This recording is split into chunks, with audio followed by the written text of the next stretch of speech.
The crystal chandelier above table 12 needed cleaning. I could see the dust gathering on its lowest tier, catching the amber light like tiny moths frozen mid-flight.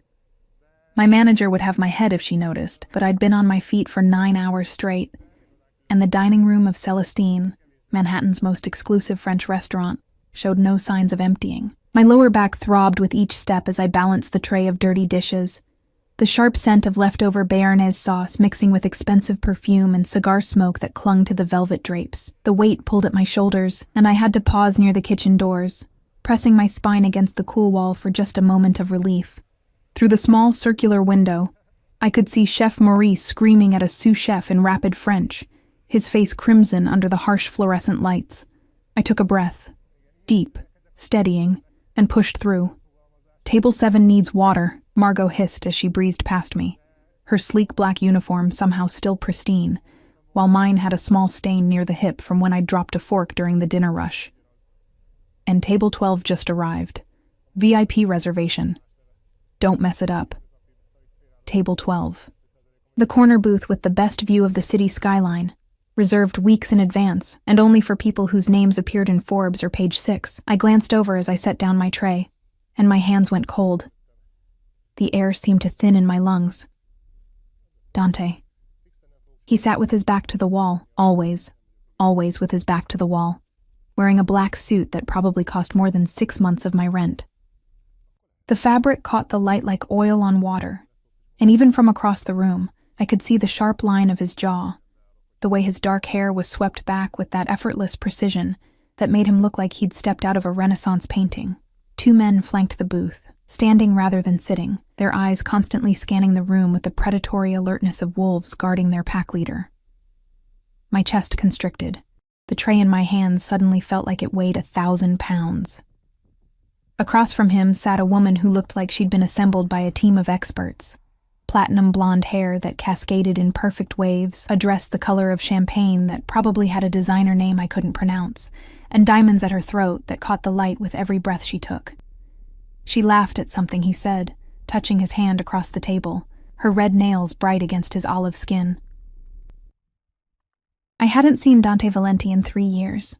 3 years, 2 months, and 16 days, if I was being precise, which I tried very hard not to be. The kitchen doors swung open behind me, and the sudden noise made me jump. My manager, Patricia, appeared at my elbow, her expression tight with the particular kind of stress that came from managing New York's elite during their anniversary dinners and business deals. "Elena," she said, her voice low and sharp, "Table 12. Now, they're waiting."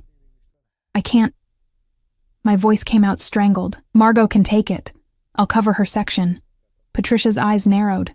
"Margot is handling table 18. Senator Morrison and his wife. You're on 12. She thrust 2 leather-bound menus into my hands, the weight of them solid and damning. "Move." I wanted to run. Every instinct in my body screamed at me to drop the menus, tear off my apron, and disappear into the Manhattan night. But I had $847 in my bank account, 2 babies at home with a sitter who charged by the hour, and an eviction notice that gave me until the end of the month to come up with $3,000 in back rent. So I moved. Each step across that dining room felt like walking through water. The noise around me, the clink of silverware, the murmur of conversation, the soft piano music from the corner, faded into a distant hum. My heels clicked against the marble floor, too loud, too sharp, announcing my approach like a drumbeat. Dante's security noticed me first, the one on the left, tall, with a scar bisecting his eyebrow, straightened slightly, his hand moving almost imperceptibly toward his jacket. But then Dante looked up. Our eyes met. I watched his expression change in slow motion. First, confusion. A slight narrowing of his dark eyes as if he couldn't quite place me in this context, this uniform, this life. Then recognition, hitting him like a physical blow. His entire body went rigid, his hand freezing halfway to his wine glass. The woman across from him continued talking, oblivious, her voice high and bright as she described something about a yacht in the Mediterranean. "Good evening," I forced out, my voice surprisingly steady despite the earthquake happening inside my chest. "Welcome to Celestine. May I start you with Elena?" My name. He said my name like it was pulled from him against his will, rough and low, with that slight Italian accent that became more pronounced when he was emotional. The woman stopped mid-sentence, her perfectly shaped eyebrows rising as she looked between us. "I'm sorry." "Do you two know each other?" she asked, her tone light, but with an edge of steel underneath. I gripped the menus so hard my knuckles went white. "I'll give you a moment to decide on drinks," I said, placing the menus on the table with hands that only trembled slightly. Professional. Detached. Just a waitress doing her job. But Dante stood up. He actually stood up, and the movement was so sudden, so unexpected, that his date gasped. The two security guards tensed, their hands now fully inside their jackets, and I could feel every eye in the nearby tables turning toward us. Dante Valenti didn't do unexpected. He was control personified, every action calculated, every word measured. "Dante, what?" the woman started. "Sit down," I whispered, panic flooding through me. "Please, I'm working." He stared at me like I was a ghost, his dark eyes roaming over my face with an intensity that made my skin burn. He was looking for something, cataloging every change, the shadows under my eyes that makeup couldn't quite hide, the way my uniform hung a bit looser on my frame than it should, the exhaustion I carried like a second skin. "You're—" He didn't finish the sentence, but I watched his gaze drop lower, just for a second, to my stomach, to where, 3 years ago, I'd been just beginning to show before I disappeared from his life without a word. My hand moved instinctively to my midsection, a protective gesture I immediately regretted. "Dante, darling, sit down. You're making a scene." The woman's voice had lost all its warmth, gone crisp with embarrassment and rising suspicion. He sank back into his seat slowly, but his eyes never left mine. The air between us crackled with unspoken words, with 3 years of silence and secrets that weighed more than all the dishes I'd carried tonight. "Your server will be right back," I managed, turning on my heel. I made it 3 steps before his voice stopped me. "Elena, don't." It wasn't loud. Dante never needed to be loud, but something in his tone, a command wrapped in desperation, made every muscle in my body lock up. I stood there, frozen in the middle of Celestine's dining room, my heart hammering so hard I could feel it in my throat. "I need to work," I said without turning around. "Please." The silence stretched. I could feel him warring with himself, could practically see the calculations running behind those intelligent, dangerous eyes. Dante Valenti was a man who controlled everything in his world. The docks, half the politicians in the city, and God knows what else I'd never wanted to know about. But here, in this public space, with his date watching and his carefully constructed image at stake, even he had limits. "We'll talk," he said finally. Not a question. A statement. "After your shift." I didn't answer. I just walked away, my legs somehow still functioning despite feeling like they'd been filled with ice water. Past table 7, where an elderly couple was celebrating their 50th anniversary. Past the bar, where Margot was flirting with a stockbroker in a Rolex. Past Patricia, whose sharp eyes tracked my movement with the precision of a hawk. I pushed through the kitchen doors and straight into the staff bathroom, locking the door behind me. My hands shook as I gripped the sink, staring at my reflection in the spotted mirror. My dark hair was escaping from its bun. My lipstick had worn off hours ago, and my eyes were too wide, too bright with unshed tears. A knock on the door made me jump. "Elena, you have 60 seconds. Then I need you back on the floor." Patricia's voice brooked no argument. "Yes, ma'am," I called back, splashing cold water on my wrists, trying to slow my racing pulse. I couldn't fall apart. Not here. Not now. I had 4 more hours of my shift, and I needed every dollar of tonight's tips. The twins needed diapers, the electricity bill was overdue, and my phone had been blowing up all day with texts from the sitter asking when I could pay her for last week. The twins. God, the twins. I pressed my hand to my mouth, fighting back the sob that wanted to escape.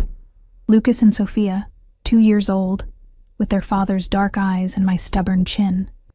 They were home right now, probably asleep in the tiny second bedroom of my apartment, surrounded by hand-me-down toys and dreams that didn't include growing up with a mother who could barely keep them fed. Another knock. Elena. I dried my hands, straightened my uniform, and opened the door. The rest of the shift passed in a blur of forced smiles and trembling hands. I avoided table 12 like my life depended on it, passing the responsibility to Margot with a muttered excuse about feeling ill. She gave me a strange look but didn't argue. She'd seen the way Dante had looked at me, and gossip traveled fast in our small staff, but I could feel him watching me. Every time I emerged from the kitchen, every time I passed within his line of sight, I felt the weight of his gaze like a physical touch. The woman with him, Isabel something I'd heard Patricia mention, seemed to grow increasingly agitated as the evening wore on, her voice rising in pitch even as Dante's responses grew more monosyllabic. At 11:47 p.m., they finally left. I was refilling water glasses at table 9 when I saw them stand. Dante helped Isabel into a white fur coat that probably cost more than my car, back when I'd had a car, and one of his security guards murmured something into his ear. Dante nodded, then turned and looked directly at me across the dining room. He mouthed 2 words, "We talk." Then he was gone, swept out into the New York night by his protective detail, leaving behind a $500 tip on a $400 bill and the lingering scent of his cologne. Something expensive and woody that made my chest ache with memories I'd tried to bury. I finished my shift at 12:30 a.m., my feet screaming and my back on fire. The tips had been good tonight, $340, enough to buy me a few more days before the wolves came knocking. I changed out of my uniform in the staff locker room, pulling on jeans and an old sweater, scrubbing the makeup off my face until only exhaustion remained. The night air hit me like a slap as I exited through the service entrance into the alley behind the restaurant. February in Manhattan was brutal, and my thin jacket did little to cut the wind that whistled between the buildings. I pulled it tighter and started walking toward the subway, my sneakers splashing through puddles of melted snow mixed with God knows what else. I made it halfway down the alley before a black Mercedes SUV pulled up beside me, its tinted windows reflecting the grimy brick walls. The passenger window rolled down smoothly, and my stomach dropped. Dante sat in the back seat, his expression unreadable in the dim light from the vehicle's interior. "Get in, Elena. I'm taking the subway." "At 1 in the morning? In this neighborhood?" His voice was flat, but I could hear the tension underneath. "Get in. I've been doing it for 3 years. I'll be fine." The back door opened, and suddenly he was standing there in the alley with me. And Christ, I'd forgotten how tall he was, how his presence seemed to fill all available space until there was no room left for air. His security detail materialized from the front seats, 3 men, all watching the alley entrances with professional paranoia. "Where are they?" Dante asked, his voice low and dangerous. My heart stuttered. "Where are who?" His jaw clenched. Don't play games with me. Not now. Not about this." He stepped closer, and I could smell his cologne mixing with the city stench of garbage and exhaust. "I saw the way you touched your stomach in there. I saw your face. And I've spent the last 3 years wondering if you were dead in a ditch somewhere because you vanished like smoke. And now you're here, looking like," he gestured at me, something breaking in his controlled expression, "like you haven't slept in months. So I'll ask you again. Where are they?" The plural. He'd said they. My blood turned to ice. "I don't know what you're talking about." "Elena." My name came out like a warning. I've built an empire on reading people, on knowing when someone is lying to me. And right now, you're lying so badly it's insulting. A car passed the end of the alley, its headlights briefly illuminating us in harsh white light before plunging us back into shadow. I wrapped my arms around myself, suddenly colder than the February night could account for. "It doesn't matter," I said finally. "Whatever you think you know, it doesn't matter. That life, your life, it's not mine anymore. I left. I'm not coming back. You were pregnant." The words hung in the air between us like an accusation, not a question. A statement. "Go back to your girlfriend," I said, my voice shaking. "Your anniversary dinner, your perfect life. Forget you saw me." "Forget?" He laughed, a sound without humor. "Forget? Elena, I've had people looking for you for 3 years. 3 years. Do you have any idea what that was like, thinking you were dead? thinking someone had taken you, killed you. His hand shot out and gripped my arm. Not hard, but firm enough that I couldn't easily pull away. And now I find you here, serving tables, looking like a ghost. And you want me to forget? I tried to pull away, but his grip tightened just slightly. Let me go. Tell me first. There's nothing to tell. Liar.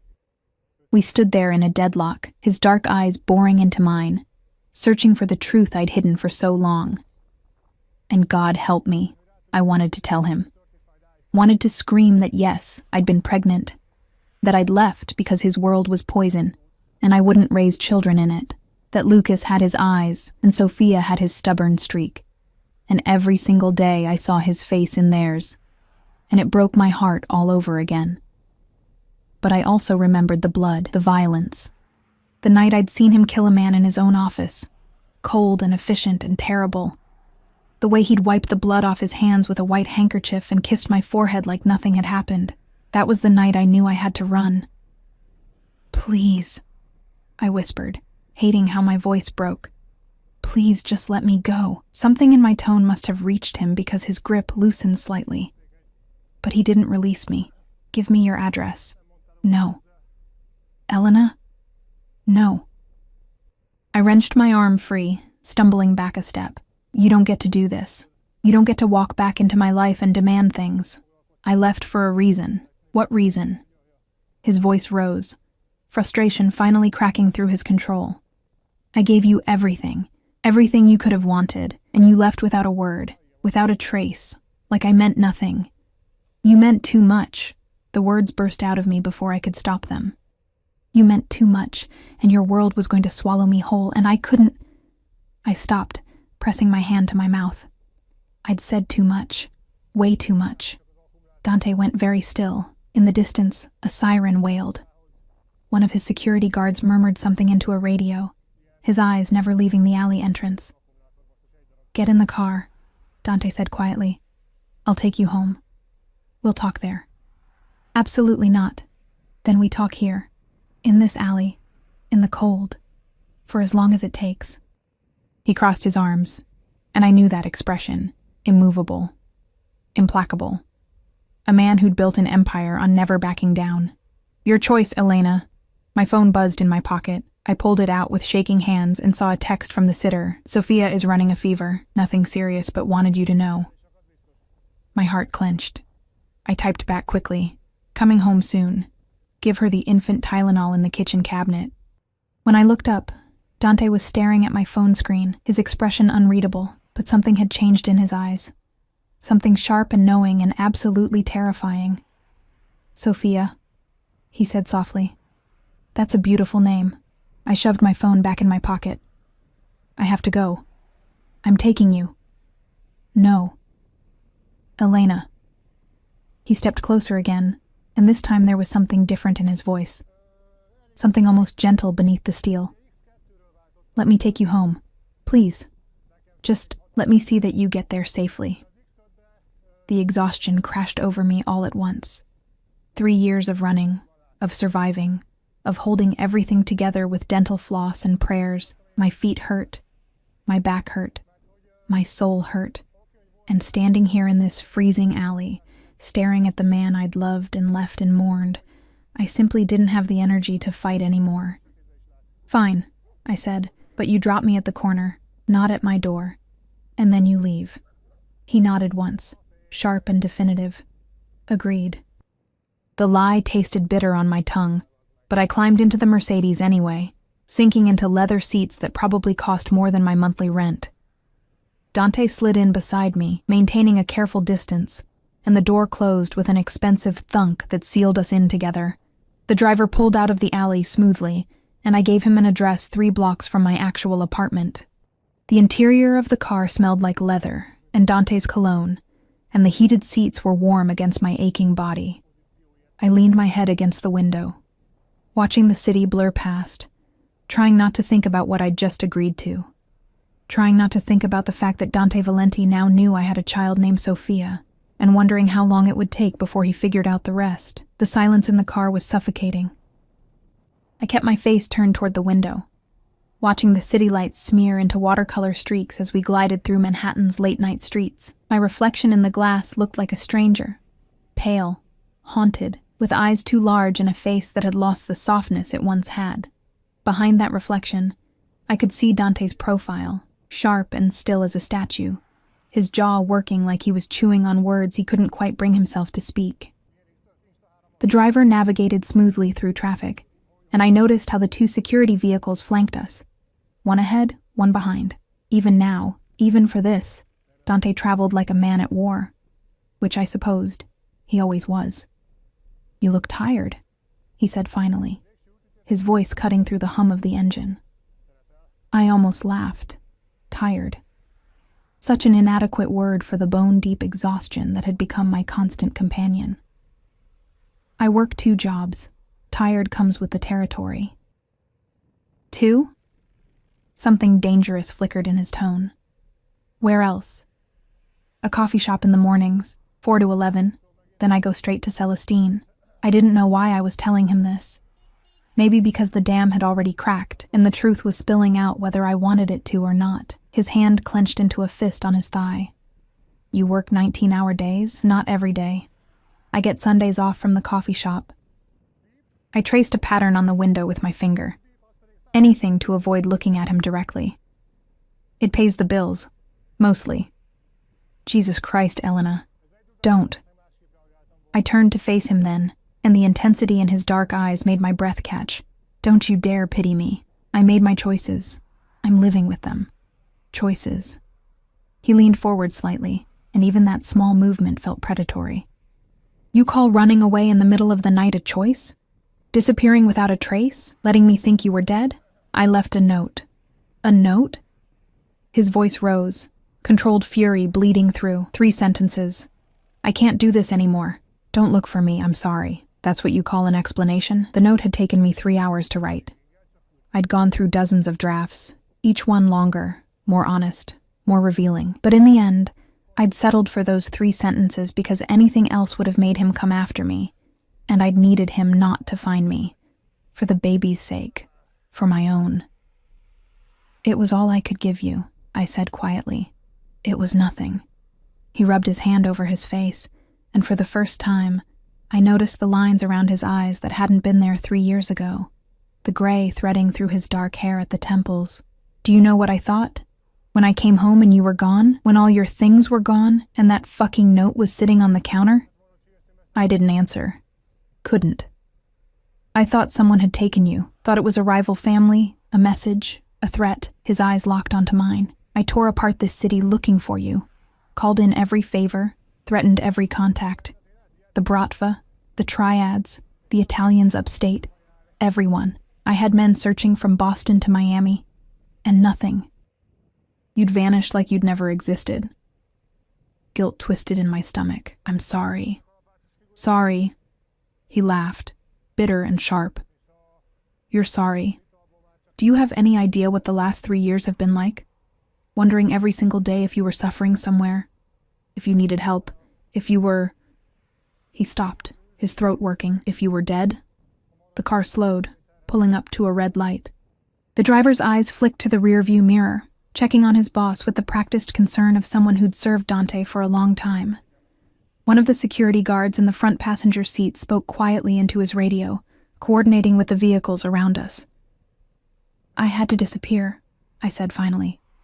"Your world, it's not a place to raise. I caught myself, but too late." Dante's eyes sharpened like a blade. "To raise what, Elena? Finish that sentence." "Nothing. I meant nothing." "You're lying again."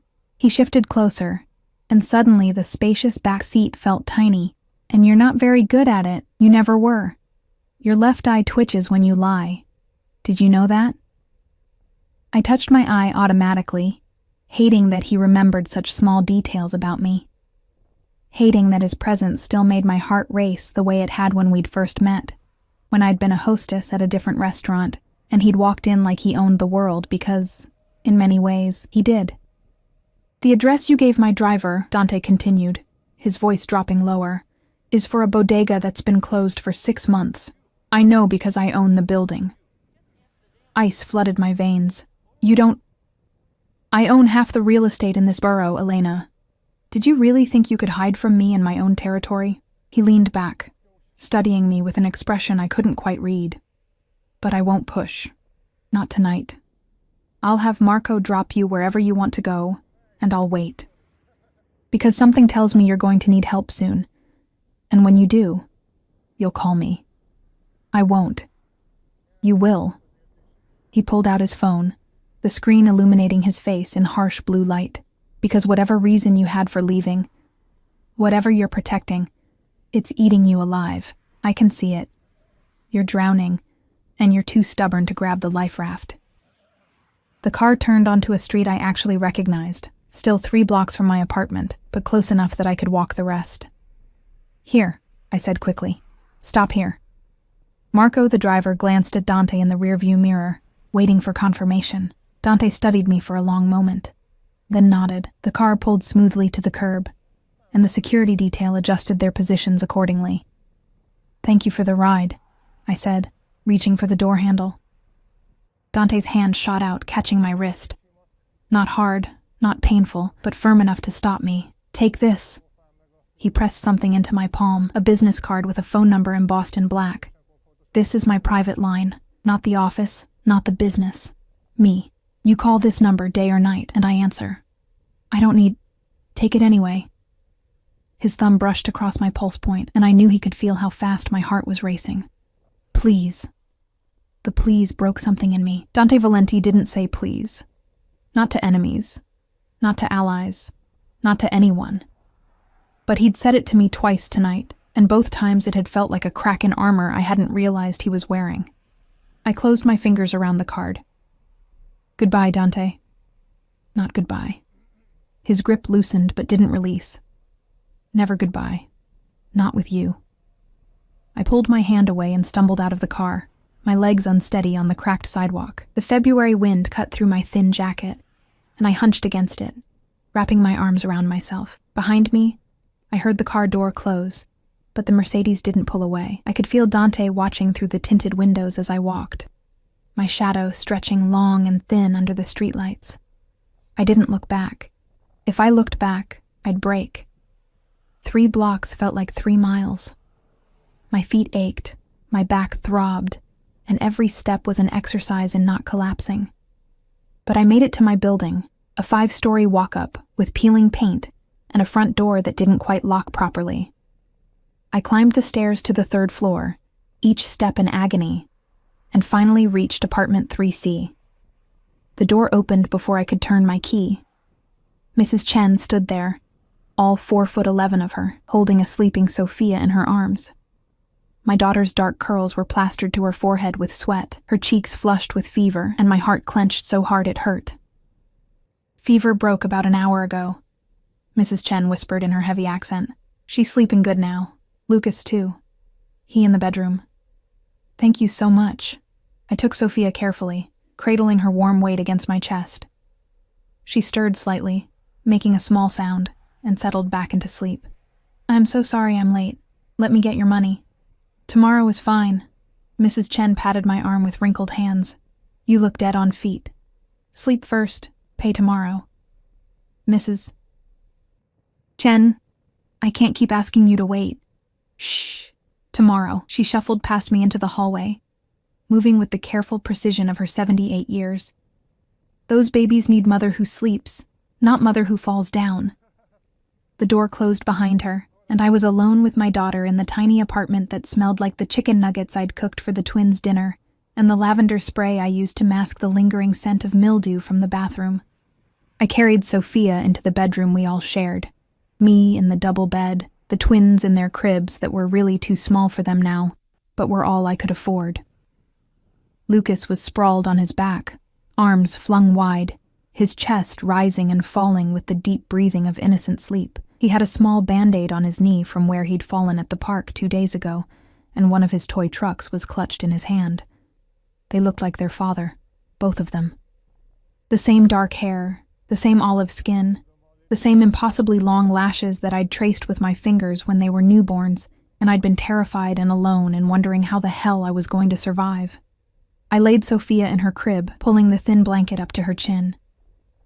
She whimpered slightly, her forehead still warm, but not dangerously so, and I pressed a kiss to her temple. "Mama's home, baby," I whispered. "Mama's home." Then I sank onto my bed and let the tears come. They were silent tears, the kind that hurt your chest and made your throat burn. 3 years. 3 years of running, hiding, scraping by. 3 years of telling myself I'd made the right choice, that my children were safer away from Dante's world of blood and violence and men who solved problems with bullets. But God, I was so tired. I pulled out the business card he'd given me, studying it in the dim light from the street that filtered through our thin curtains. Just a phone number. No name, no logo, nothing to identify whose number it was. Completely untraceable to anyone who didn't already know. My phone buzzed. A text from an unknown number. "You made it home safe. Good. Sleep well, Elena." I stared at the message, my heart hammering. How did he? But of course he did. Dante Valenti didn't let anything go once he'd decided it was his.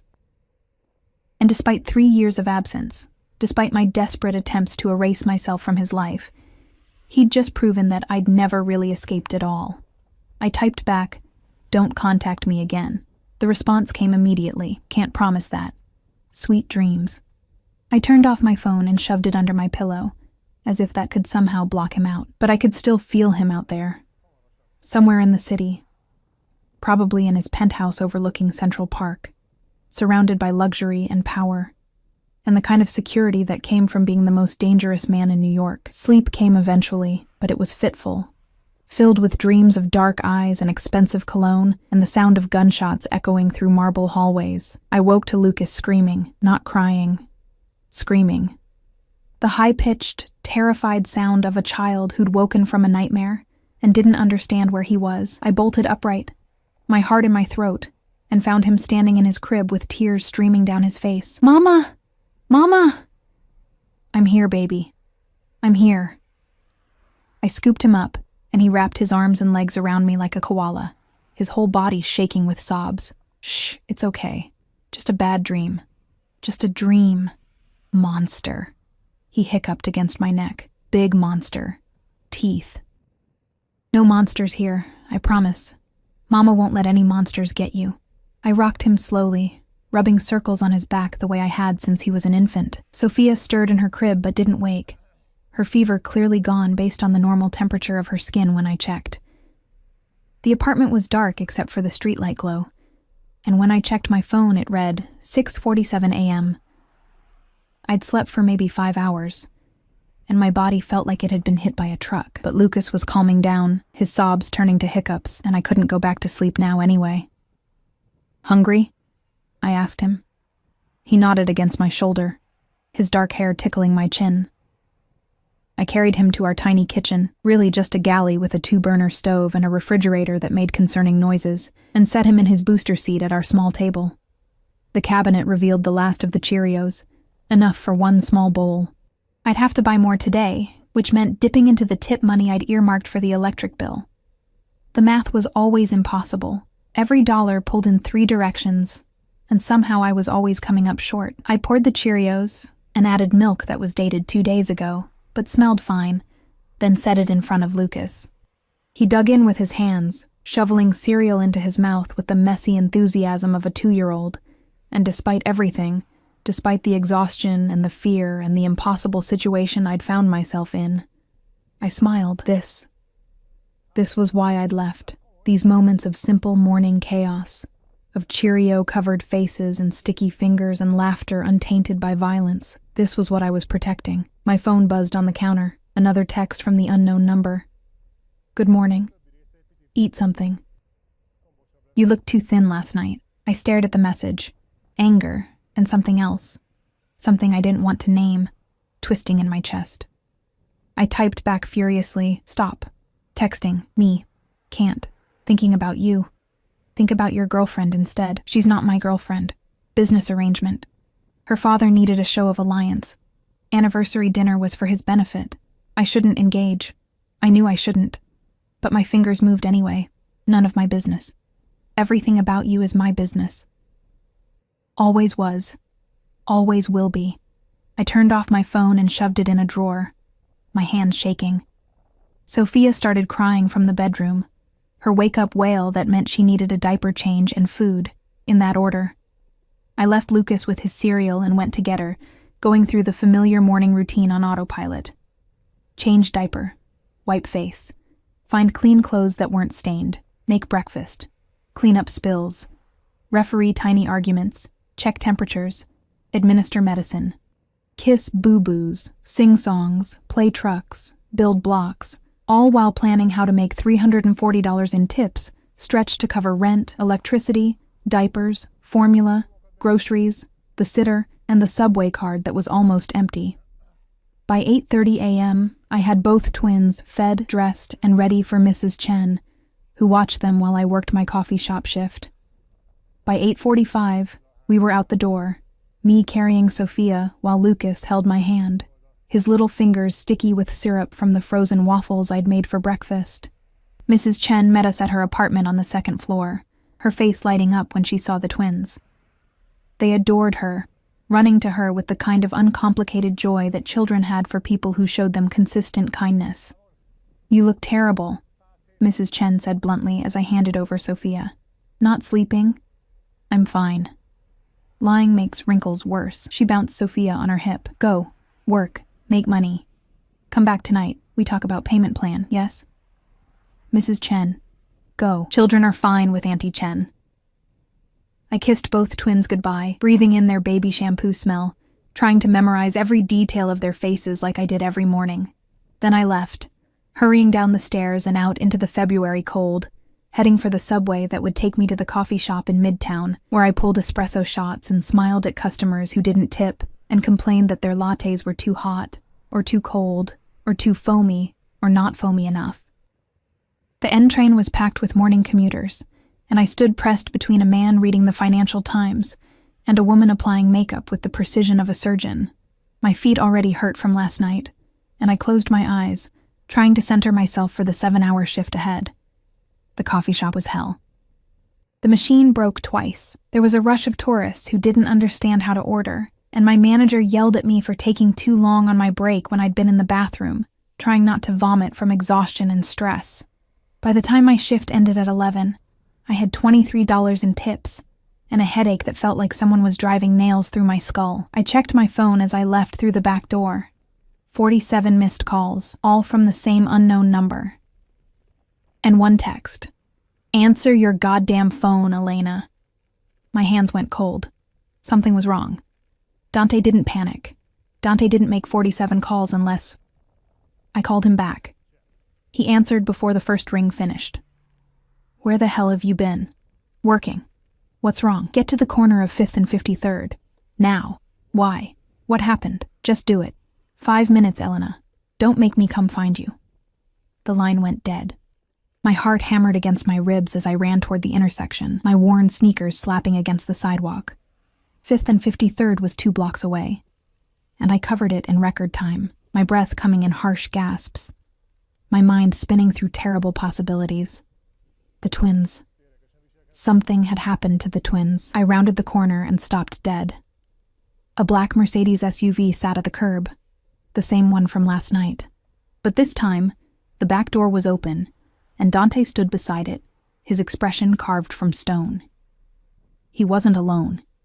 2 of his security guards flanked him, and between them stood a man I didn't recognize, young, maybe 25, with a split lip and a black eye forming and terror written in every line of his body. "Dante, what? Do you know this man?" Dante's voice was flat, controlled, which somehow made it more terrifying. I stared at the stranger. "No. I've never seen him before." "Look again." Carefully. I stepped closer, studying the man's face. There was something vaguely familiar about him. Maybe from the coffee shop, maybe from the restaurant, maybe from... "He's been following you," Dante said. "For 3 days. I've had men watching you since last night, and they picked him up this morning. He's been taking pictures. Of you. Of your building. Of..." He stopped, his jaw clenching. "Of children." The world tilted. "What?" "2 children. A boy and a girl. Dark hair, approximately 2 years old. Dante's eyes locked onto mine, and in them I saw fury and knowledge and something that looked almost like betrayal. Want to tell me whose children he was photographing, Elena? Because I have a pretty good fucking guess. The street noise faded to a distant hum. Car horns, shouting vendors, the rhythmic thud of a jackhammer somewhere nearby. It all dissolved into white noise as I stared at the beaten man between Dante's guards. My vision tunneled, black spots dancing at the edges, and for a horrible moment I thought I might faint right there on Fifth Avenue. My voice came out strangled. Who hired him? Dante's expression didn't change, but something flickered in his eyes. Not the answer he'd expected. We were just getting to that when I called you. But first, I need you to answer my question. He took a step toward me, and his security detail shifted with him, a synchronized movement that spoke of years of training. Are they mine? The words hung in the cold air between us. Around us, the city continued its relentless motion, pedestrians streaming past, taxis honking, the smell of hot dogs and exhaust, and someone's expensive perfume mixing into that distinctly New York scent. But in our small circle, time had stopped. Tell me, Dante said, his voice dropping to something barely above a whisper, but somehow more commanding than a shout. Are Lucas and Sophia mine? Hearing their names in his mouth felt like a violation, like he'd reached into my chest and pulled out my heart. How do you... I know everything about you, Elena. I knew by 6 this morning where you live, where you work, how much debt you're carrying, and the names of both children. He gestured to the man, who flinched. This piece of shit confirmed what I already suspected, so I'll ask you one more time. Are they mine? The truth sat on my tongue like poison. I could lie, should lie. But looking into Dante's eyes, seeing the dangerous edge of control he was hanging onto by a thread, I knew the lie would destroy whatever fragile détente we'd established. Yes, I whispered. The word landed like a bomb. Dante went absolutely still. Not the stillness of calm, but the stillness of a predator before it strikes. His hands clenched into fists at his sides, and I watched his chest rise and fall with carefully controlled breaths. The 2 guards exchanged glances, their expressions neutral, but their body language suddenly more alert. Yes, Dante repeated, as if testing the word. Yes, 3 years. 3 fucking years, Elena. His voice cracked on my name. I have children, twins, and you kept them from me. I kept them safe, I shot back, anger finally cutting through the fear. Your world isn't safe. It's guns and blood and men who solve problems by making people disappear. I wasn't going to raise babies in that. So you raised them in poverty instead? His gesture encompassed everything. My worn clothes, my exhausted face, the desperation I couldn't quite hide. Working yourself to death, barely able to feed them, that's better? They're alive. They're healthy. They smile and play and don't hear gunshots when they're trying to sleep. My voice rose despite my best efforts. Yes, Dante. That's better. They're mine. The words came out raw, possessive, absolute. You had no right. I had every right. I was shaking now, 3 years of fear and exhaustion and desperate love pouring out in a flood. I saw you kill that man. Do you remember? In your office. He begged. He cried. He said he had children, and you put a bullet in his head like you were swatting a fly. Dante's expression darkened. He was stealing from me, stealing from the families who depend on me for protection. He knew the consequences. He had children. The words tore out of me. Children who went to bed that night without a father because you decided he'd broken your rules. And I was pregnant, Dante. Pregnant. And I looked at you with blood on your hands, and I thought, what if someday my children disappoint you? What if they break your rules? You think I would ever... He stopped, his jaw working. You think I would hurt my own children? I think your world would hurt them, even if you didn't. I wrapped my arms around myself, suddenly freezing despite the weak sunshine. I couldn't risk it. The silence stretched between us, heavy with 3 years of choices and consequences. The man who'd been following me whimpered slightly, and one of the guards jabbed him in the ribs to shut him up. Who hired you? Dante asked without taking his eyes off me. I don't know. I swear. I just got a call. Anonymous, cash payment, liar.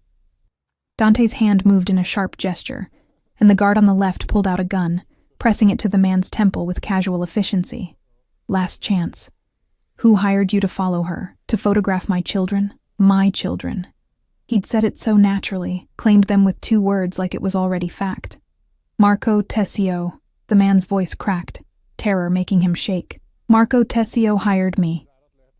Said he needed proof that you were distracted, that you'd gone soft. Something about a power play. I don't know the details, I swear I don't. Dante's expression went from cold to glacial. Marco. The name came out like a curse, of course.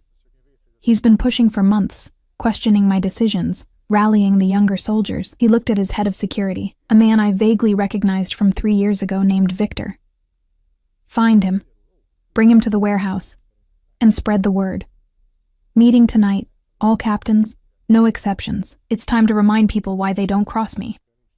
Victor nodded and pulled out his phone, already making calls. The other guard kept his gun pressed to the photographer's head, waiting for instructions. What are you going to do with him? I asked, even though I already knew, already remembered. What do you think? Dante's eyes were chips of black ice. He photographed my family. He gave intelligence to my enemy. There's only one consequence for that. Dante. No. He cut me off with a sharp gesture. No, Elena. You don't get to run from my world for 3 years and then tell me how to handle threats to my children. This man, he pointed at the whimpering photographer, put Lucas and Sophia in danger. Marco Tessio knows where you live now, knows they exist. Do you understand what that means? I did. God help me, I did. In Dante's world, family was leverage. Family was weakness. Family was the button you press to make a man break. You need to come with me, Dante continued. Now, all 3 of you. I have a safe house in Westchester, fully staffed, complete security. You'll be protected there while I handle this. I can't just leave. I have work, bills, responsibilities. I'll handle it. He was already pulling out his phone. Your shifts will be covered, your bills paid, your apartment maintained, whatever you need. But you and my children are not spending another night in that building with a broken lock and no security. You can't just take over my life. Watch me. He stepped closer, and I could smell his cologne mixing with the city air. You made your choices, Elena. You chose to leave, to hide, to struggle alone. Fine. But the second Marco Tessio decided to use you and our children as weapons against me, you lost the luxury of independence. You're in my world now, whether you like it or not. They're not weapons. They're babies. Which is exactly why they need protection. His hand came up, almost touching my face before he seemed to catch himself. Please, let me protect you. All of you. That's all I'm asking. It wasn't a request. Not really. But the fact that he'd phrased it as one, that he'd said please again, made something in my chest crack.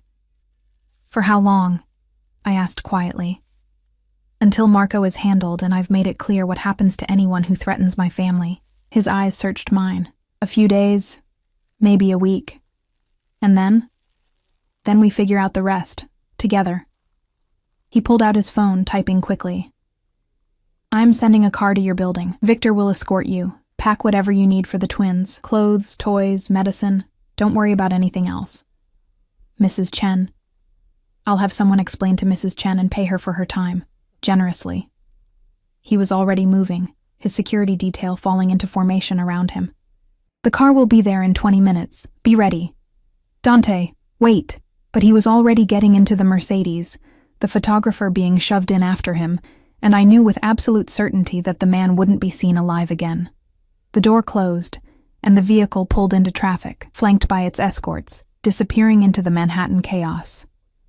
I stood on the corner, shaking, my mind spinning. 20 minutes. I had 20 minutes to upend my life, pack up my children, and walk voluntarily into the world I'd spent 3 years running from. I pulled out my phone and called Mrs. Chen. Wei? Mrs. Chen, it's Elena. I need you to get the twins ready. Pack clothes for a few days. I'm coming now. What's wrong? You sound scared. Nothing's wrong, just, please. I'll explain when I get there. I hung up and ran for the subway, my heart hammering, my mind racing through everything that had just happened. Dante knew. He knew about Lucas and Sophia. And more than that, he'd claimed them with a possessiveness that was both terrifying and, in some small, treacherous part of my heart, a relief. For 3 years, I'd carried everything alone, the fear, the exhaustion, the impossible weight of keeping 2 tiny humans alive and safe. And now, God help me, part of me wanted to let him shoulder some of that burden. Wanted to believe that maybe, just maybe, his protection was worth the danger his world brought. The subway ride felt eternal. I burst into my building 12 minutes later, taking the stairs 2 at a time despite my screaming muscles, and nearly collided with Mrs. Chen in the 3rd-floor hallway. She had both twins dressed in their best clothes, hand-me-downs from a neighbor, but clean and mostly unstained, and a diaper bag packed to bursting. "What's happening?" she demanded. "Why you running?" "It's complicated. I'll pay you for this week and next, I promise. Forget money. Tell me truth. You in trouble?" I looked at her weathered face, saw the genuine concern there, and felt tears prick my eyes. Not trouble exactly, just their father found out about them. He wants us somewhere safe for a few days. Understanding dawned in her expression. Ah, the father. He rich? Powerful? Very. And dangerous? I hesitated, then nodded. Mrs. Chen surprised me by smiling. Good. Dangerous man can protect you. Rich man can feed babies. You need both, yes? She patted my cheek. Go. Be safe. Come back when ready. Mrs. Chen. Go. I gathered the twins, Sophia on my hip and Lucas's hand in mine, and headed back down to the street, just as a black SUV identical to Dante's pulled up to the curb. Victor stepped out, his expression professional but not unkind. "Ms. Elena, let me help you." He took the diaper bag and opened the back door, revealing 2 car seats already installed. Professional grade, expensive, adjusted to the perfect height. Of course they were. Dante didn't do anything halfway. "Mama, where we going?" Lucas asked, his dark eyes, so like his father's, wide with curiosity rather than fear. "An adventure," I managed, my voice only shaking slightly. "A fun adventure." Sophia babbled something incomprehensible and grabbed my hair, pulling hard enough to make my eyes water. Victor efficiently buckled both twins into their seats, then held the door for me. I slid in beside Sophia, my stomach churning with anxiety, and something I didn't want to examine too closely. The drive to Westchester took 45 minutes through midday traffic. The twins alternated between fascination with the fancy car and demands for snacks, which Victor somehow produced from a cooler in the front seat. Juice boxes, graham crackers, apple slices, all organic, all name brand, all things I could rarely afford. The safe house turned out to be a sprawling estate behind iron gates and stone walls, with security cameras visible every few feet and guards stationed at the entrance. The SUV pulled up a long circular driveway to a house that looked like something from a magazine. White columns, manicured gardens, windows that sparkled in the weak February sunshine. "Holy shit," I breathed, then immediately covered my mouth. Wow. Victor's lips twitched in what might have been amusement. "Mr. Valenti wants you comfortable. There's a full staff. Cook, housekeeper, nanny if you need one. You have the entire 2nd floor. Anything you need, just ask." A woman appeared at the front door as we pulled up. Early 50s, gray hair pulled back in a neat bun, wearing slacks and a cardigan that screamed competent professionalism. She smiled warmly as Victor helped me with the twins. "Ms. Elena, I'm Margaret. I manage the household. Let me show you to your rooms." Her voice was kind, maternal even, and she crouched down to the twins' level. "And you must be Lucas and Sophia. I've prepared some toys in the playroom if you'd like to see them." Lucas's face lit up. "Toys? So many toys. Come on, sweetheart." She led us inside, and I tried not to gape at the marble floors, the crystal chandelier, the artwork that probably cost more than I'd earn in a lifetime. The 2nd floor was actually an entire wing, A master bedroom with an ensuite bathroom that had a tub the size of my kitchen. A nursery that had been fully stocked with everything from cribs to changing tables to more toys than any two children could play with. And a playroom with a reading nook and craft supplies, and a rocking horse that looked hand-carved.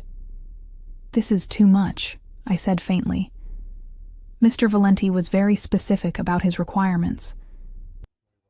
Margaret set the diaper bag down on a plush ottoman. "Dinner is at 6, but I can bring snacks anytime. The kitchen is fully stocked. You're not prisoners. You can go anywhere on the grounds, but please don't leave the property without security, for your safety." Right. Safety. That's what this was. Not a gilded cage, not Dante reasserting control. Just safety. The twins, oblivious to my internal crisis, immediately descended on the toys with shrieks of delight. Sophia found a stuffed elephant nearly as big as she was and hugged it fiercely. Lucas discovered a train set and started making choo-choo noises that echoed off the high ceilings. "I'll leave you to settle in," Margaret said gently. "Press the button by the door if you need anything." Then she was gone, and I was alone with my children in a mansion that belonged to their father, surrounded by luxury I'd never dreamed of, and security that meant we were as much prisoners as we were protected.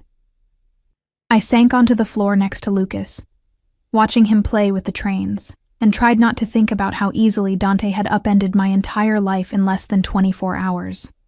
Tried not to think about how part of me was relieved, and tried very hard not to think about what would happen when he came home tonight and saw his children, our children, for the first time.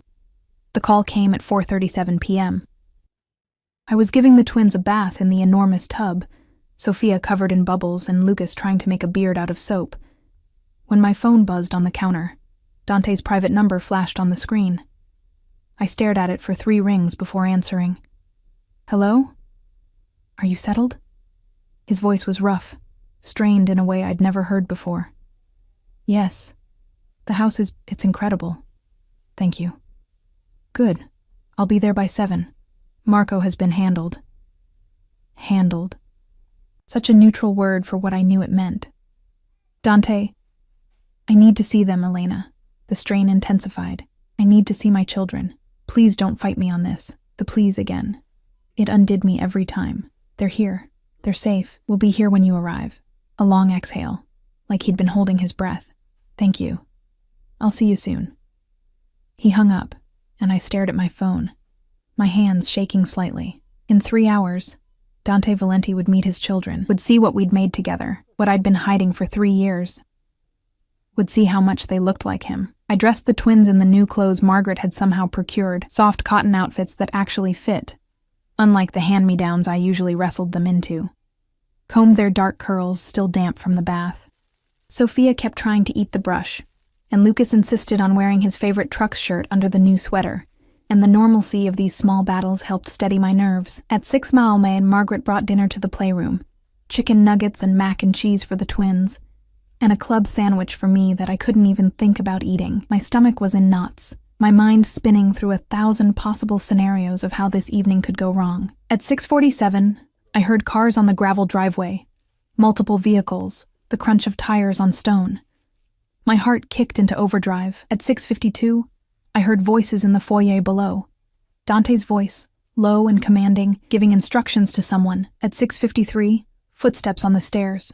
I stood up, smoothing my hands over my jeans, the same worn ones from last night, because I hadn't packed anything else. The twins were playing on the floor, Lucas building a tower with blocks while Sophia attempted to knock it down, their little faces scrunched in concentration.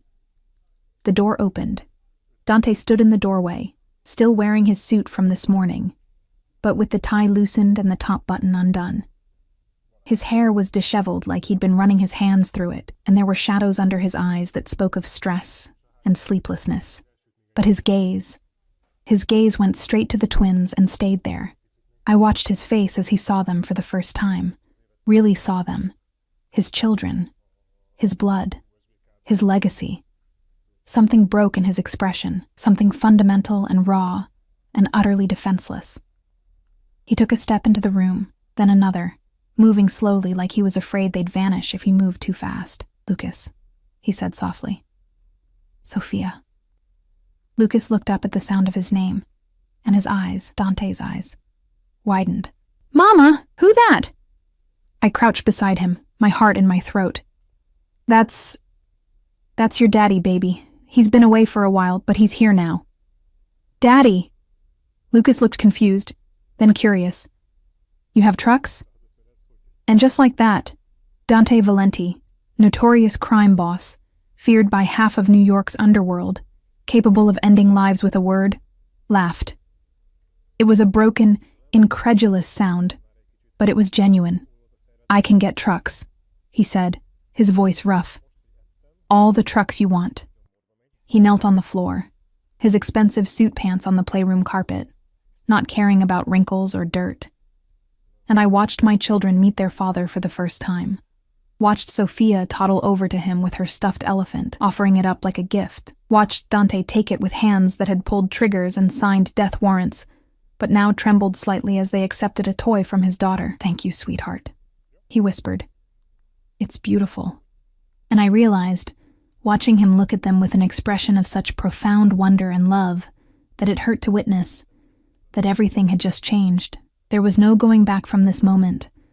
No more running, no more hiding. For better or worse, we were bound together now, me and Dante and the two small humans we'd created. And whatever came next, we'd have to face it as a family. Even if I had no idea what that family would look like, the next hour passed in a strange dreamlike quality that I couldn't quite process. Dante sat on the floor of the playroom, this man who commanded empires and ordered executions, pushing toy trucks with Lucas and making exaggerated engine noises that sent my son into fits of giggles. Sophia had claimed his lap as her throne, clutching her elephant, and occasionally patting his face with chubby hands, while babbling in her incomprehensible toddler language that Dante responded to as if he understood every word. I stood near the window, watching, my arms wrapped around myself like I could hold my breaking heart together through sheer force of will. Because this scene of domestic normalcy, of a father with his children, was everything I'd denied them, everything I'd told myself they were better off without. But watching Lucas's face light up when Dante helped him build a block tower, watching Sophia's delighted squeal when Dante tickled her stomach, I couldn't lie to myself anymore. They needed this, needed him. And I'd kept it from them out of fear. "You're overthinking," Dante said without looking at me, his hands steady as he stacked another block on Lucas's tower. I can practically hear the guilt spiraling. "I'm not. You are." He glanced up, his dark eyes finding mine across the room. "And you're wondering if you made a mistake keeping them from me, if they would have been better off with a father, even one as fucked up as me." I flinched at the casual profanity, even though the twins were too absorbed in playing to notice. "Don't curse around them." "Noted." He turned back to the tower. "But I'm right, aren't I? You're drowning in guilt. Shouldn't I be?" The words came out sharper than intended. "I kept your children from you for 3 years. That's not exactly forgivable." "No," he agreed quietly. "It's not. But I understand why you did it." He helped Lucas place the final block, then sat back to admire their work. "Look at that, buddy. Tallest tower in the city." "Biggest," Lucas crowed, then immediately knocked it over with both hands, blocks scattering across the carpet.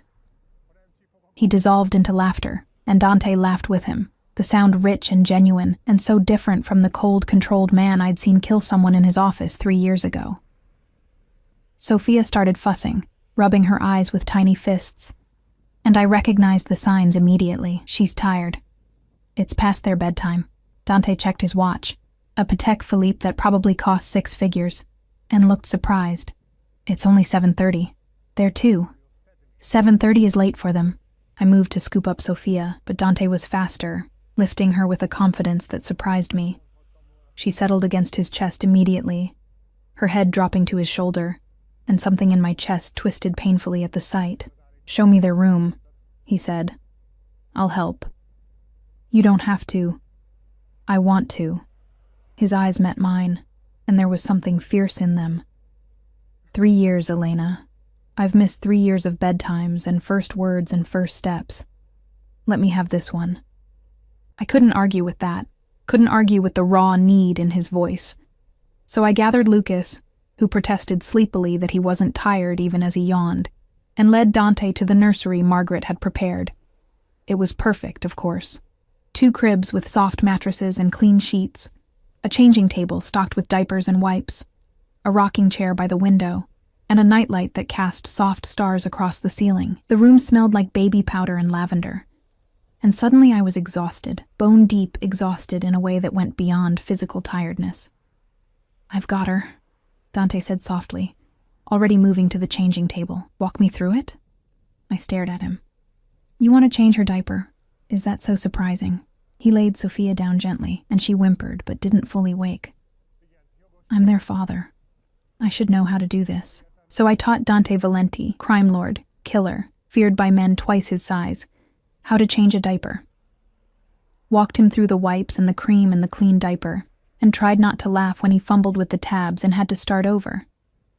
He was patient with it, focused, and when Sophia was clean and comfortable in fresh pajamas that Margaret had somehow procured, he lifted her with a gentleness that made my throat tight. "Now what?" he asked. "Rock her, sing to her. She likes Twinkle Twinkle, but she'll fall asleep to anything if you're consistent." He settled into the rocking chair, cradling Sophia against his chest, and I got Lucas changed and into his crib. My son was already half asleep, his thumb in his mouth despite my attempts to break the habit, and he barely stirred when I kissed his forehead. Behind me, I heard Dante start to sing. His voice was low and rough, heavily accented on some of the English words, but he sang, "Twinkle, twinkle, little star," like it was the most important performance of his life. Sophia's eyes drooped, her breathing evening out, and by the second verse she was asleep, her small hand curled against Dante's chest. I watched from beside Lucas's crib, my vision blurring with tears I couldn't quite stop. This wasn't supposed to happen. I wasn't supposed to feel this ache in my chest, this longing for something I'd convinced myself we couldn't have, a family, a real family, not just me struggling alone, but 3 of us, 4 of us, together. Dante finished the song and sat there for a long moment, just holding Sophia, his eyes closed and his expression unguarded in a way I'd never seen. When he finally stood to place her in her crib, his movements were careful, reverent, like he was handling the most precious thing in the world. Which, I supposed, he was. He stood over her crib for a long moment, just watching her sleep, then moved to Lucas's crib and did the same. His hand reached out, almost touching Lucas's dark curls, then pulled back like he was afraid he'd break something. "They're perfect," he whispered. "Jesus, Elena, they're perfect." "I know." My voice cracked. "They're everything." He turned to face me, and in the soft glow of the nightlight, I could see the sheen of moisture in his eyes. Dante Valenti didn't cry. I'd never seen him cry, not in the 2 years we'd been together before I left. But right now, looking at our children, he was close. "Thank you," he said roughly, "for keeping them safe, for taking care of them. I'm furious that you kept them from me. But I also know..." He stopped, his jaw working. "I know you did what you thought was right, and they're healthy and happy and whole because of you. So thank you." I couldn't speak. Couldn't do anything but nod and try not to fall apart completely. "Come on," he said gently, gesturing to the door. "Let's let them sleep. We need to talk." That sounded ominous, but I followed him out of the nursery, pulling the door almost closed so we could hear if they woke, and down the hallway to the master bedroom. It was enormous. King-size bed with a canopy, fireplace, sitting area, and French doors that led to a balcony overlooking the gardens. Dante moved to the fireplace where a fire had already been lit and stared into the flames. I perched on the edge of an armchair, my hands twisted in my lap, waiting for the anger I knew was coming. The accusations, the demands. "Marco Tessio is dead," he said instead. "Him and the photographer. They won't be a threat anymore." I'd expected this, but hearing it confirmed still sent ice through my veins. How many others know? About Lucas and Sophia? My inner circle. The men I trust, absolutely. Victor, my captains, a few others. He turned to face me. "They're sworn to secrecy on pain of death. And I made it very clear at tonight's meeting what happens to anyone who even looks at my family wrong. My family. He kept saying it so casually, claiming us with words like it was already settled. What happens now? I asked quietly. Now? He moved closer, and I had to tilt my head back to meet his eyes. Now you and the twins stay here until I'm certain there are no other threats. A week, maybe 2, I'll have my people sweep your neighborhood, make sure no one else has been watching you. And then? Then we figure out a permanent arrangement. He sat on the ottoman across from me, close enough that our knees almost touched. I'm not asking you to come back to my penthouse, Elena. I'm not asking you to pretend the last 3 years didn't happen, but I am telling you that my children will not grow up in a building with a broken lock and no security. They will not go to bed hungry or cold, or wondering if their mother can pay the electric bill. I've managed fine. You've been drowning. His voice was sharp. You work 19-hour days and can barely make rent. That's not managing. That's surviving by your fingernails. He leaned forward, his elbows on his knees. I'm going to set you up in a secure apartment. Good neighborhood doorman, proper security. You'll have a monthly allowance, non-negotiable, for the twins' expenses and your own. And you'll quit both jobs. I can't just quit. You can and you will. You're going to collapse if you keep going like this. And then what happens to Lucas and Sophia? His eyes bored into mine. They need a mother who's healthy and present, not one who's working herself into an early grave. And what do you get out of this arrangement? I asked, my voice tight. Visitation rights? Weekly dinners where you play the doting father? I get to know my children, he said it simply, like it was the most obvious thing in the world. I get to be part of their lives. I get to take them to the park and read them bedtime stories and teach them things. I get to be their father, Elena, that's what I get. In exchange for what? What do you want from me? The question hung in the air between us, loaded with 3 years of history and hurt. Dante studied me for a long moment, his expression unreadable. I want you to let me help, he said finally. I want you to stop running. Stop being so goddamn stubborn and proud that you'd rather suffer than accept anything from me. He reached out, his fingers brushing my knee, and even that small touch sent electricity racing through me. I want us to be civil, co-parents, maybe even friends eventually. Friends. The word tasted bitter. Is that what we are? I don't know what we are. His hand remained on my knee, warm and solid. I loved you. 3 years ago, I loved you more than I thought possible, and then you left. And I spent 3 years hating you for it. But now, he gestured vaguely toward the nursery. Now there are Lucas and Sophia, and everything's different. So, no, I don't know what we are, but I know what we need to be for them. He was right. God help me, he was right. Whatever residual feelings I had for Dante, and there were feelings, buried under layers of fear and self-preservation, but still there, had to take a back seat to what was best for our children. Okay, I said softly. Okay, we'll try. But I have conditions. Name them. No violence around them, ever. I don't care what business you have to handle, but Lucas and Sophia never see it, never hear about it. They grow up as normal as possible given the circumstances. Agreed. And I make the decisions about their daily lives. School, doctors, food, activities. You can have input, but I'm their primary caregiver. I know what's best for them. Agreed. With one caveat. I want to be informed. Not consulted necessarily, but informed. I don't want to miss anything else. Fair enough. Fine. And one more thing. I took a breath, steadying myself. You can't just decide things for me. The apartment, the money, it's generous and I appreciate it. But you can't control my life. If I want to work, I work. If I want to date, I stopped, seeing his expression darken. If I want to do anything, you don't get to forbid it. Date. He said the word like it was poison. You want to date? I didn't say I wanted to. I said if I wanted to, you don't get to stop me. His hand tightened on my knee, his jaw clenching. No.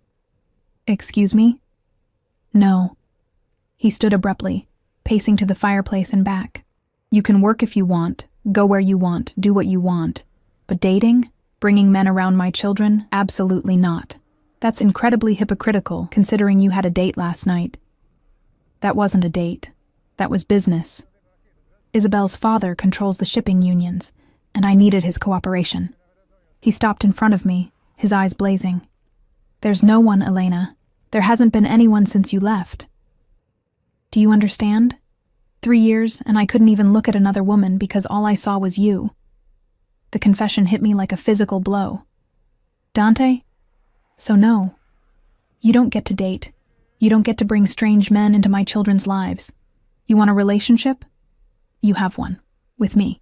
We're not together, I said. But my voice came out weak, unconvincing. Aren't we? He crouched in front of me, his hands on the armrests of my chair, caging me in. We have children together. We're bound together for life, and you're trying to tell me you feel nothing? That you don't remember what we had? What we had ended when I saw you kill someone? What we had ended when you ran without giving me a chance to explain? His face was inches from mine now, and I could smell his cologne, see the flecks of gold in his dark eyes. That man, the one I killed, he wasn't just stealing money, Elena. He was trafficking girls, teenagers. He was using my shipping routes to move them. And when I found out, when I confronted him, he laughed. Told me I was a hypocrite for having a problem with it when I'd killed plenty of men myself. I stared at him, my mind reeling. You never told me. You didn't give me a chance to tell you. You saw blood and made your decision. His voice dropped lower, more intense. I'm not a good man, Elena. I won't pretend to be. But I have lines, rules, and hurting kids crosses every single one of them. So yes, I killed him. I'd do it again. But I'm not the monster you've painted me as in your head. Then what are you? I whispered. I'm a man who loves his children, who loved their mother, who's trying very hard not to fuck this up. His hand came up, cupping my face, and I should have pulled away, but I couldn't. Give me a chance. A real chance. Not for us, but for them. Let me prove I can be what they need. And what about what I need? What do you need, Elena? His thumb brushed across my cheekbone. Because if it's safety, I can give you that. If it's security, stability, a life where you're not working yourself to death, I can give you all of that. Just tell me what you need. What did I need? I needed sleep. Needed to not worry about money every second of every day. Needed to watch my children grow up without the constant fear that I couldn't provide for them. But more than that, and this was the terrifying part, I needed to stop feeling so goddamn alone. I need time, I said finally. Time to process this, to figure out what's best for Lucas and Sophia, I stopped, swallowing hard, to figure out if I can trust you again. Something flickered in his expression, hurt, maybe, or resignation. But he nodded and pulled back, giving me space. Time. Okay. You can have time. But you're staying here until I know it's safe, and the apartment and allowance are non-negotiable. Those are for the twins, not you. Dante. Non-negotiable, Elena. His voice hardened, taking on that edge of command that had probably terrified countless men. I've lost 3 years with my children. I'm not losing anything else. You want time? Fine, but you're taking the help. End of discussion. I wanted to argue, wanted to fight him on principle alone. But the exhaustion was back, crashing over me in waves, and I simply didn't have the energy. Fine, but I'm serious about the conditions. No violence around them. No bringing your work home. Agreed. You have my word. His word. 3 years ago, that would have meant everything. Now, I wasn't sure what it meant at all. A soft cry came from the nursery. Sophia, probably having a nightmare or needing her pacifier. I started to stand, but Dante was already moving. I'll get her, he said. You should rest. You look like you haven't slept in days. I haven't. Then sleep. I'll handle tonight. You don't know their routines, so I'll learn. He paused at the door. Go to bed, Elena. I've got this. And then he was gone, leaving me alone in the enormous bedroom with a fire crackling and a bed calling my name. I heard him in the nursery, his voice soft as he soothed Sophia back to sleep, and something in my chest loosened just slightly. Maybe, just maybe, this could work. Maybe we could build something new from the ashes of what we'd lost. Not a romance, not the passionate, dangerous love affair we'd had before, but something stable, something safe for Lucas and Sophia. I pulled off my jeans and climbed into the bed in just my underwear and shirt, too tired to care about finding pajamas. The sheets were Egyptian cotton, impossibly soft, and the mattress felt like sleeping on a cloud. I was asleep within minutes, the sound of Dante's voice singing Twinkle, Twinkle, drifting through the darkness like a lullaby meant for me too. I woke to sunlight streaming through the curtains and the smell of coffee. For a moment, I was disoriented. The bed was too soft, the room too large, the silence too complete. Then memory crashed back. Westchester. The safe house. Dante. I sat up, my heart racing, and grabbed my phone from the nightstand. 8:47 a.m. I'd slept for over 12 hours. The twins would be awake, probably starving, definitely needing changes, and I scrambled out of bed and ran to the nursery, but both cribs were empty. Panic flooded through me until I heard laughter from downstairs, children's laughter, and a deeper voice responding in Italian. I threw on my jeans and made my way downstairs, following the sound to a bright, airy kitchen that looked like something from a cooking show.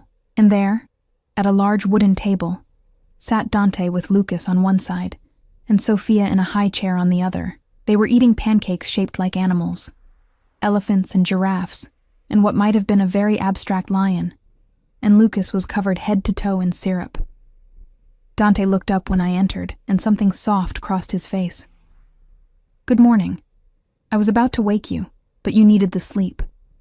You let me sleep for 12 hours while you—" I gestured helplessly at the domestic scene before me. "While I fed my children breakfast? Yes. Shocking." He stood, pouring coffee from a French press into a mug and handing it to me. "Margaret showed me where everything was. Lucas likes his pancakes cut into pieces, and Sophia prefers her fruit mashed. They both hate orange juice but love apple juice, and they need their vitamins with breakfast." I stared at him. "How do you—" I asked, and paid attention.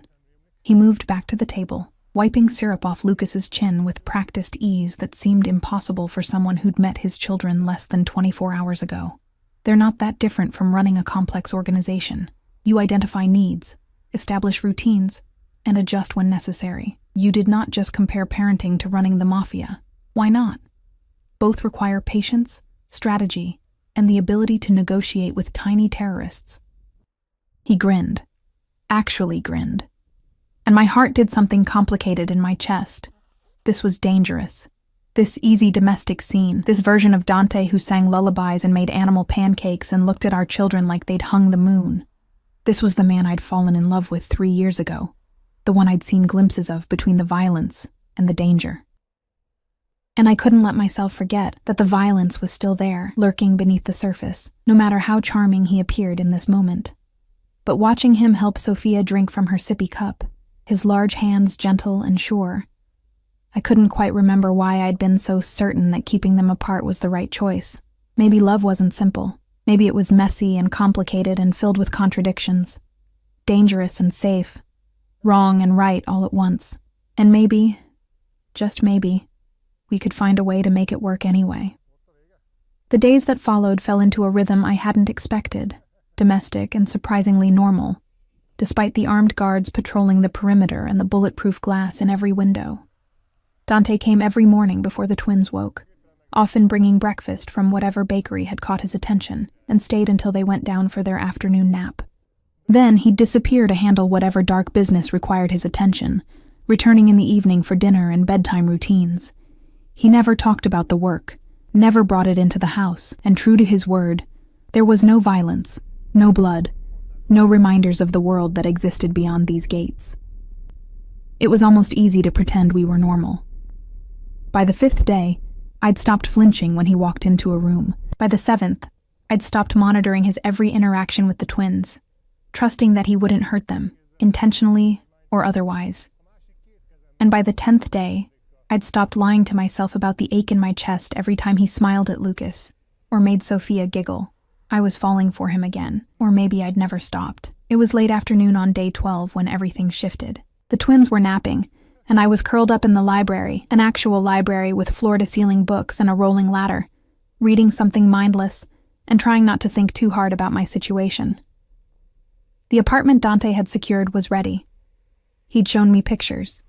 A brownstone and park slope with a yard, 3 bedrooms, security system, and a doorman who was definitely more than just a doorman. It was beautiful. Safe. Everything I'd dreamed of providing for my children. And I was terrified of moving into it because it felt like accepting that this was real, that we were doing this, that Dante Valenti was permanently in our lives. You're thinking too loud again. I looked up to find him standing in the doorway, jacket discarded somewhere, sleeves rolled up to reveal forearms that I definitely shouldn't be noticing. His hair was slightly mussed, like he'd been running his hands through it, and there was tension around his eyes that hadn't been there this morning. Bad day? I asked. Complicated day. He moved into the room, pouring himself whiskey from the decanter on the side table before settling into the chair across from me. One of my captains is questioning some recent decisions. Nothing I can't handle, but it's tedious. Decisions about us. His eyes met mine. About the resources I'm allocating to protecting you. About why the boss is suddenly playing house in Westchester instead of being visible in the city. He took a drink, the amber liquid catching the light. About whether having a family makes me weak. Fear spiked through me. Are we putting you in danger? No. His voice was absolute. Anyone stupid enough to think my family makes me weak will learn very quickly how wrong they are. But it is an adjustment for everyone. We can leave. Go somewhere else. Somewhere that doesn't complicate your business. Elena. He set down his glass and leaned forward. You're not going anywhere except to that apartment in Park Slope. With security. With everything you and the twins need. This isn't up for debate. Everything is always up for debate. You don't get to just decide. Watch me. He stood, moving toward me with that predatory grace that still made my pulse spike. I've spent 12 days watching you be an incredible mother, watching you love our children with everything you have, watching you struggle to accept help because you're so used to doing everything alone. He stopped in front of my chair, looking down at me with an intensity that stole my breath. But I'm not going anywhere, and neither are you. So you can fight me on the apartment, the money, the security, or you can accept that this is how things are now and stop making everything harder than it needs to be. You're being a controlling asshole, yes. He didn't even deny it. But I'm a controlling asshole who loves his children and refuses to let them grow up in poverty when I have the means to prevent it. So call me whatever names you want, Elena, but you're moving into that apartment at the end of the week. I glared at him, hating that he was right, hating that I wanted what he was offering, hating that some traitorous part of me thrilled at his protectiveness, even as it chafed against my hard-won independence. I hate you sometimes, I said, but there was no heat in it. I know. He reached down, his fingers brushing my cheek. But you don't hate me right now, don't I? No. His thumb traced my bottom lip, and suddenly the air between us was charged with something dangerous. Right now, you're remembering what it was like between us, how good it was before everything went to shit. Dante, tell me you don't feel it. His voice dropped lower, more intimate. Tell me you don't think about it late at night when you're alone in that big bed. Tell me you haven't noticed the way I look at you when you're playing with the twins, like you're everything I've ever wanted, and everything I lost, and everything I'm terrified of losing again. This is a bad idea, but I didn't pull away from his touch. Probably the worst. He moved closer, and I could smell his cologne, see the golden flecks in his dark eyes. But I've spent 3 years living with bad ideas. What's one more? He kissed me. It wasn't gentle, wasn't tentative or testing. It was desperate and claiming and filled with 3 years of grief and anger and need. His hands framed my face, tilting my head back as he deepened the kiss, and I made a sound I didn't recognize, something between a moan and a sob, as my hands fisted in his shirt. I'd forgotten. Somehow, impossibly, I'd forgotten how he tasted, how he felt. How kissing Dante was like standing in the middle of a wildfire and welcoming the burn. His hands moved to my waist, pulling me up from the chair and against him. And I could feel the hard planes of his body, the way his heart was racing as fast as mine. 3 years. 3 years without this, without him. And my body remembered everything. Every touch, every kiss, every moment of pleasure and pain and perfect rightness. Dante, I gasped when he pulled back, his forehead resting against mine, both of us breathing hard. I know we shouldn't. His hands tightened on my waist. But Cristo, Elena, I've missed you. Missed this. Missed us. There is no us. Not like that. We're co-parents. We agreed. Fuck what we agreed. He kissed me again. Shorter this time, but no less intense. I want you back. Not just as the mother of my children. Not just as someone I'm civil with. I want you, Elena. All of you. The way it was before. It can't be like before. Too much has happened. Then we'll make it better. He pulled back enough to meet my eyes. We'll build something new. Something stronger. Something that can survive the truth about who I am and what I do. Your world almost destroyed me. I know. And I'll spend the rest of my life making sure it doesn't happen again. His voice was fierce, absolute. But I won't, pretend I don't love you. That I haven't loved you every single day for the last 3 years. That watching you with our children doesn't make me want things I have no right to want. Tears pricked my eyes. What things? More mornings like this. More bedtimes and family dinners and moments where we're just us. A family. Not broken or complicated or held together by obligation, but real. Together. His thumb brushed away a tear that had escaped down my cheek. I want to wake up next to you. Want to come home to you. Want to build a life that's ours, not just an arrangement for the twins' sake. I'm scared. The admission came out as a whisper. I'm so scared, Dante, of your world. Of what it could do to them. To me. Of losing myself again. Then don't lose yourself. Keep your strength, your independence, your fire. I don't want you docile and obedient. I never did. I want you exactly as you are. He kissed my forehead. Gentle this time. And I swear to you, on everything I am, I will protect you. Nothing and no one will ever hurt my family. Not while I'm breathing. I wanted to believe him. God. I wanted to believe him so badly it hurt, but I'd seen too much, knew too much about the kind of danger that came with loving someone like Dante Valenti. I need time, I said again. Real time. To think about this without you kissing me and making me forget all the reasons we can't work. He smiled. That dangerous, devastating smile that had first made me fall for him. I can give you time, but I'm not giving you distance. I'm not going anywhere, Elena, and eventually, you're going to stop fighting this and admit what we both know. We belong together. You're awfully confident. I'm patient. He stepped back, putting space between us, and I immediately missed his warmth. I waited 3 years to find you. I can wait a little longer for you to come back to me. A cry came from upstairs, Lucas, waking from his nap with his usual burst of energy. Dante's expression softened immediately, and he headed for the stairs. I'll get him. You finish your book. Dante? He paused at the door. Yeah? Thank you. For all of this. The house, the security, the help. Even if I'm terrible at accepting it, I do. I appreciate it. You don't have to thank me for taking care of my family. His eyes met mine, intense and full of promises I wasn't sure he could keep. It's what I do. It's who I am. And it's who I'll always be. For you and for them. Then he was gone, his footsteps echoing on the stairs. And I sank back into my chair, my fingers touching lips that still tingled from his kiss, my heart racing with fear and hope. And something that felt dangerously like love. 3 days later, we moved into the Park Slope apartment. It was everything Dante had promised and more. Hardwood floors that gleamed, large windows that let in natural light, a kitchen with actual counter space, and a backyard where the twins could play without me worrying about broken glass or suspicious characters.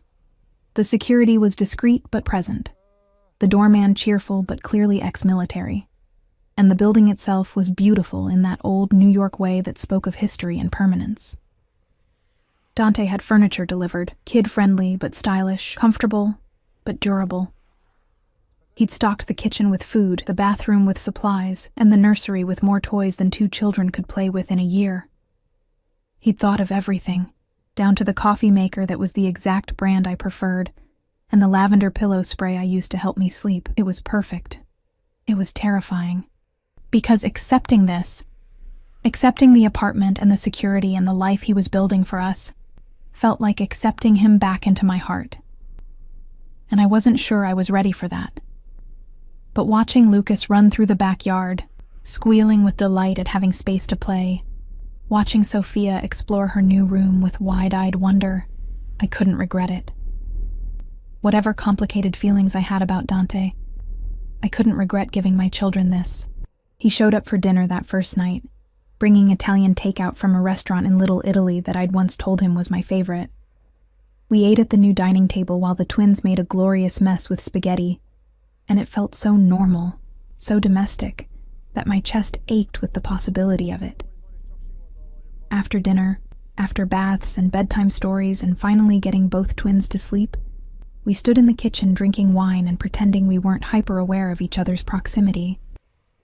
"They seem happy here," Dante said, swirling the red wine in his glass. "They are. I gestured helplessly.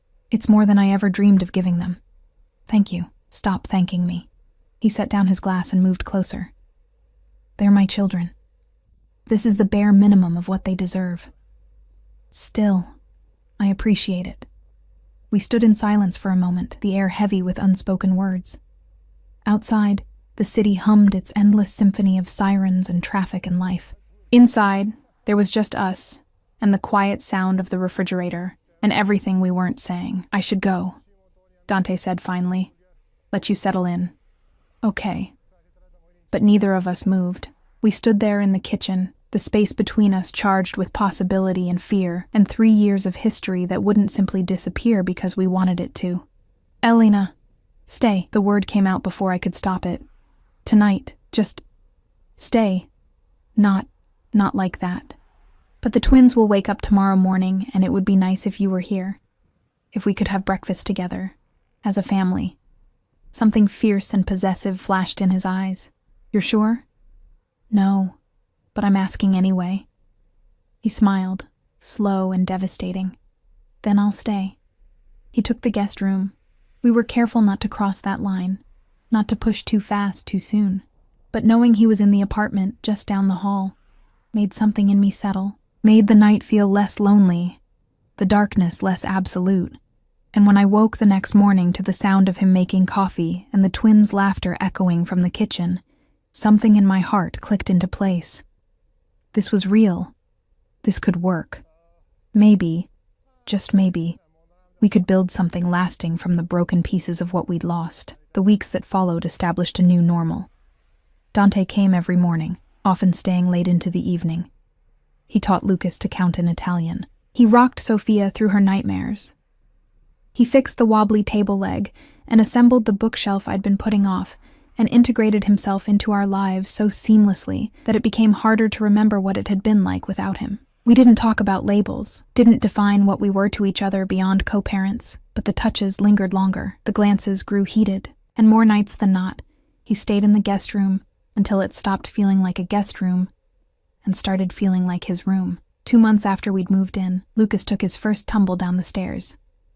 It wasn't serious, just 3 steps, and Dante had been right there to catch him before real damage was done, but Lucas had been terrified, screaming and crying inconsolably.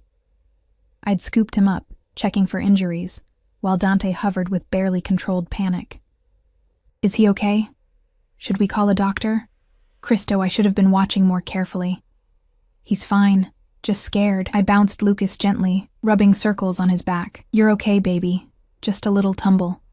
"You're so brave." Lucas's sobs gradually subsided to hiccups, and he lifted his head from my shoulder to look at Dante. "Daddy, catch me?" "I did, buddy. I'll always catch you." Dante's voice was rough, emotional. "Always. Promise?" "I promise." Lucas held out his arms, and after a moment's hesitation, transferred from me to Dante.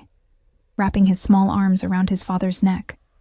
Dante held him like he was made of glass, his eyes closing, and I watched something break and remake itself in his expression. "Ti amo, Lucas," he whispered against our son's hair. "Ti amo così tanto. I love you. I love you so much." My vision blurred with tears. And when Dante looked up and saw my expression, he held out his other arm. I stepped into his embrace, the three of us holding each other in the hallway. And Sophia must have sensed something, because she toddled over from where she'd been playing and wrapped her arms around our legs, adding herself to the family pile. "We're okay," I whispered. "We're all okay." "Yeah." Dante's voice was thick. "We are." That night, after the twins were asleep, I found him on the balcony, staring out at the Brooklyn skyline. The spring air was warm, carrying the scent of blooming flowers from the garden below, and the city lights painted everything in shades of gold and shadow. "Hey," I said softly, joining him at the railing. "Hey." He didn't look at me, his jaw tight. "I could have lost him today, if I'd been a second slower, but you weren't. You caught him. You kept him safe." I touched his arm. "That's what matters. I've spent my entire adult life being in control, knowing the angles, planning for contingencies, ensuring nothing catches me off guard." He finally turned to face me, but with them, with you, I'm constantly terrified, because I can't control everything, can't prevent every danger, and the thought of something happening to any of you. He stopped, his throat working. "That's what love is," I said quietly. "Terror and joy in equal measure. The constant fear that something could go wrong mixed with the absolute certainty that it's worth the risk." "Is it? Worth the risk?" I thought about the last 2 months. The morning chaos and bedtime routines. The laughter and the tantrums and the small, perfect moments that made up a life. Thought about watching Dante become a father, seeing the ruthless crime lord transform into a man who sang off-key lullabies and made silly faces to earn giggles. Thought about how my heart felt when he looked at me like I was the answer to a question he'd been asking for 3 years. "Yes," I said, "it's worth it." He cupped my face in his hands, his thumbs brushing across my cheekbones. "I love you, Elena. Never stopped. Never will. And I know you're scared.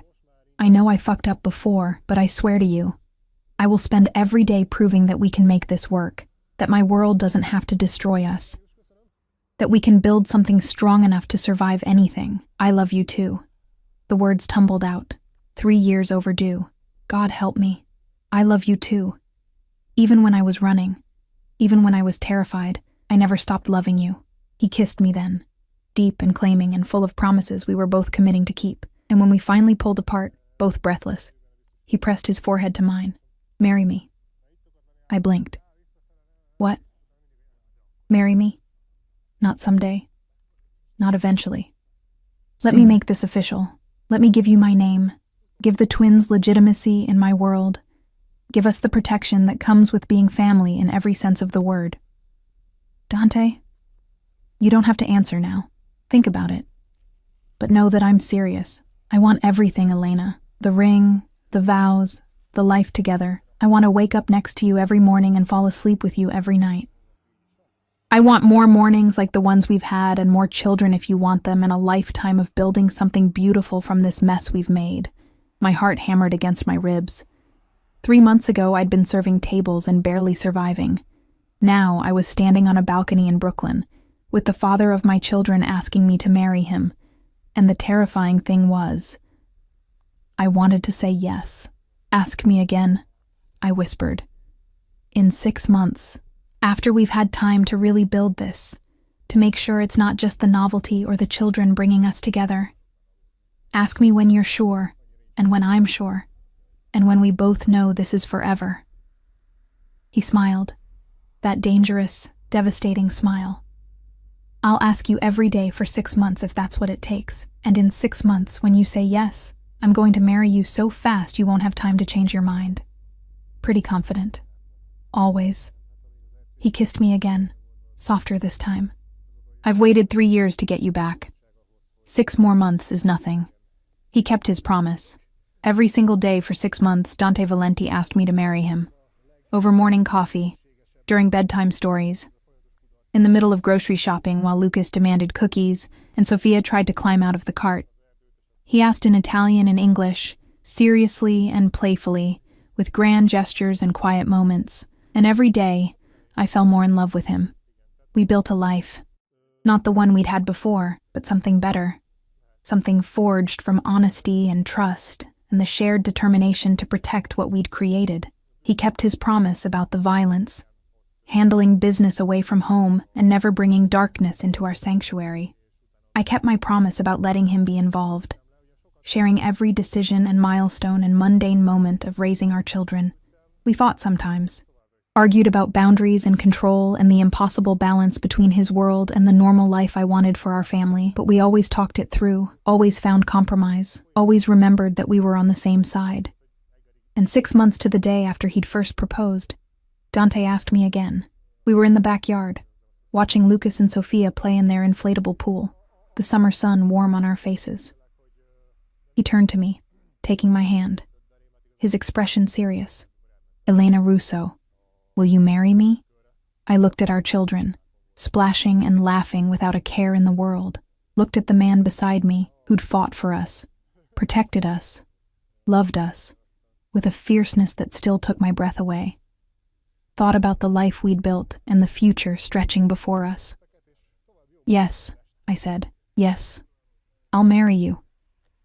The smile that broke across his face was worth every moment of fear, every sleepless night, every tear I'd cried over the last 3 years. He pulled a ring from his pocket, a simple diamond on a platinum band, elegant and perfect, and slid it onto my finger while our children cheered because they'd been coached for this moment. The little conspirators. We married a month later in the garden of the Westchester house where we'd first become a family. Small ceremony, just close friends, and Dante's most trusted people. Lucas and Sofia were ring bearer and flower girl, making an adorable mess of their duties.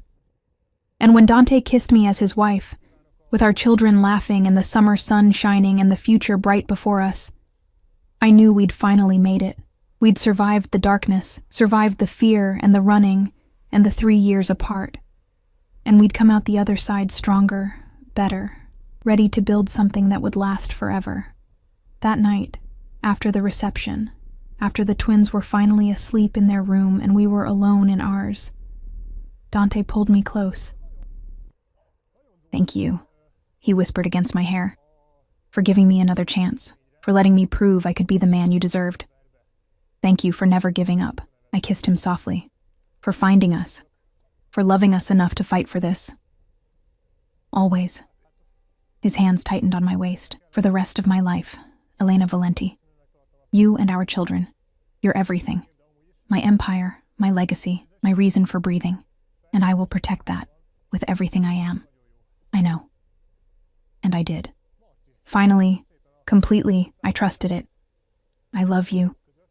Ti amo, mia moglie, per sempre." I love you, my wife. Forever.